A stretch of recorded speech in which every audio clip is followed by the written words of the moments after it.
So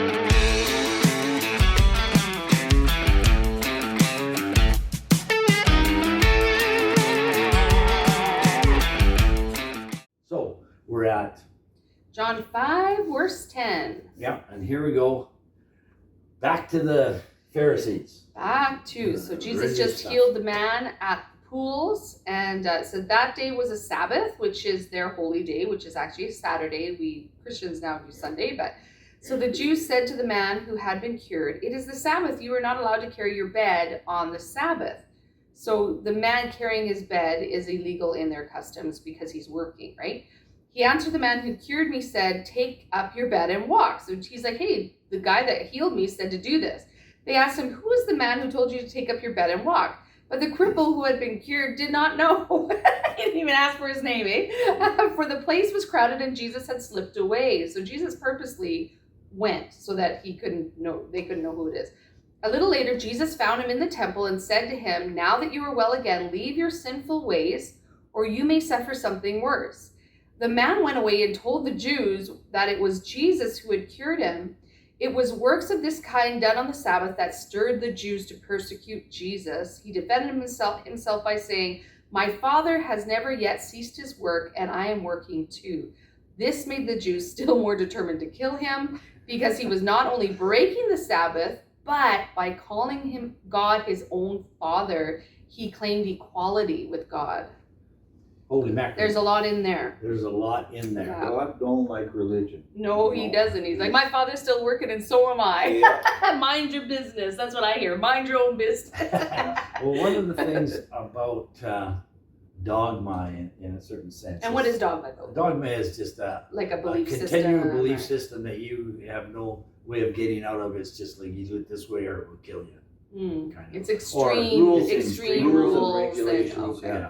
Yeah, Okay. and so they've taken the rules, and if you will, in the Old Testament, the Sabbath day actually was for rejoicing. Yeah, for That's rest and fun and it was the family time. Family time. There you are, it's 13 like you work family 6 days, time. and then on Sunday, it actually says it's the day of rejoicing. Yeah, and To it's for just our rejoice, benefit. okay. It's for human benefit. Yeah. You Like need God, to rest. God's not exhausted. Nope. Right? It's us that get exhausted. Yeah, exactly. And so, from where do you get it from the day of rejoicing to like? Yeah. What do you do with that bed? Oh, Right? Like it's quite a leap, right? Yeah. So people get crazy. We're human. That's right. We make up rules, and so long as everybody follows our rules, we'll like them. If they don't follow our rules, we don't like them. Right. Totally. So anyway, that's kind of what's going on here with the bed and Jesus. Well, and all of this society believes this. It's not like these one people group believe it. It's all of the Jews believe this. It's become common knowledge. It's become a common way of doing it. Right. Like we used to not have. All of our stores were closed on Sunday. Yeah. When I was a kid. Right. Because even when I was a kid. Yeah, it's Sunday. Sunday. There's no stores open. A teenager, probably. You can't work, right? Yeah. Right. And no, that's we worked. just the way it was, right? Yeah. So everybody rested. So that's kind of where that was. Now nobody rests. We have to go to the next step. Right. And Jesus finds this guy in the temple. And so what's the guy doing in the temple? He's probably rejoicing and giving thanks to God and telling people that, oh man, I got healed and look at this. And so then when Jesus recognized him, he said, he introduced himself. It sounds like Jesus actually went to find him. Okay. Right? Because it says a little later Jesus found him in the temple. Okay. So I don't know if because everything in the Bible is on purpose. Yeah. Don't you think? Like everything that is said has to be on purpose. So it's like Jesus wanted to tell us something by telling him something. Yeah. So that's important too. Like anything you read, you can go, okay, hold on. This is about someone else. But Jesus or the disciples or like the Old Testament where it's those prophets writing the word, it's like, okay, it's about someone else, but it's for my benefit. So let's see what the benefit is for this, for me, for you, right? Yeah. What do you think, Jared? Like, what is he trying to say? I'm sure he sought him out and found him, and it doesn't say that they exchanged the usual platitudes. Hi, how's your mom? How you doing? Jesus goes right to the point. Really direct. See, you're well again. Stop sinning, or something worse might happen to you. Mm-hmm. It was a warning to him. Like sin and death has come into the world, and they're they're linked together.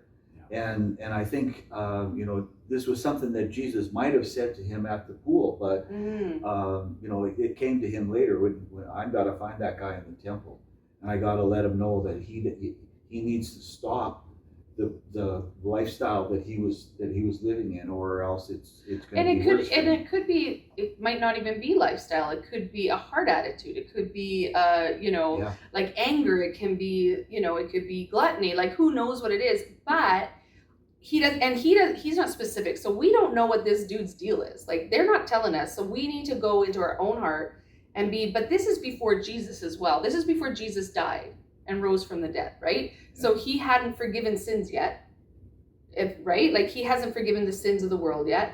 Okay. And so we can come and when we're in sin, we can come and go, okay, Jesus, thank you. You take the consequence of this sin too and washes me clean. And like, so every time we come to Jesus, he forgives us. Every time we come, he takes away the consequences. But in this too, Jesus is saying, listen, it's still the wages of sin is death.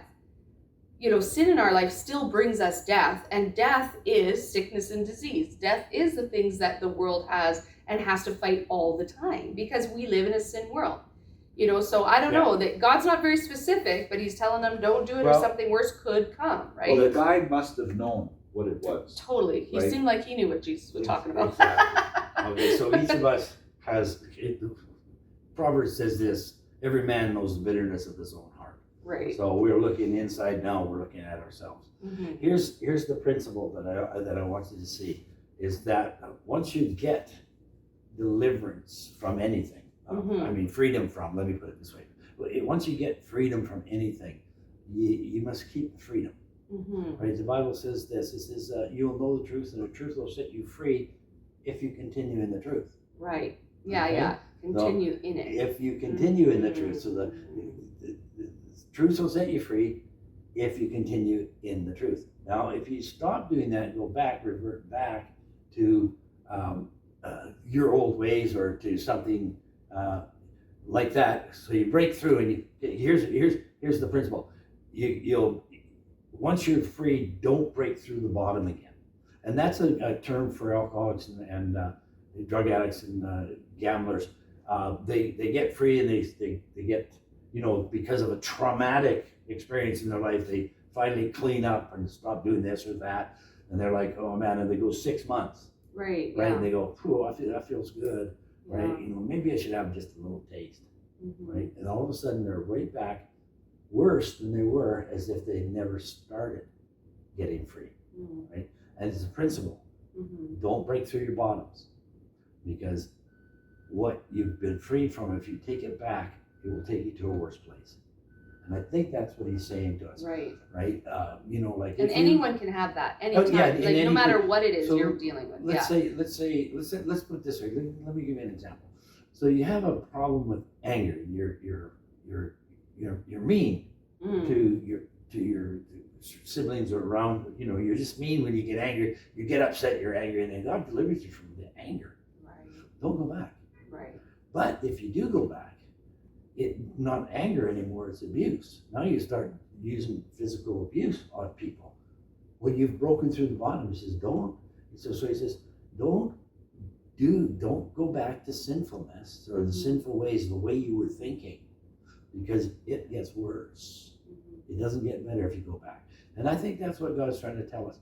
Once we get free, just stay free. Do all that you can to keep that freedom by just believing the truth and following in the truth, and you know what? These things won't come back on you, right? Well, and you have a place where when you let's say you get healed from something, and then it's like this, an old feeling comes to you where it's like, I'm getting sick again, right? Like, it's like a familiar thing that comes, and so you're actually in charge of your belief system.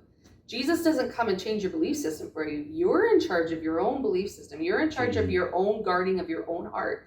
And so I have to go to that and go, oh, no. You've been healed already, Vanessa. Don't you remember you've been healed? So I am rejecting that feeling.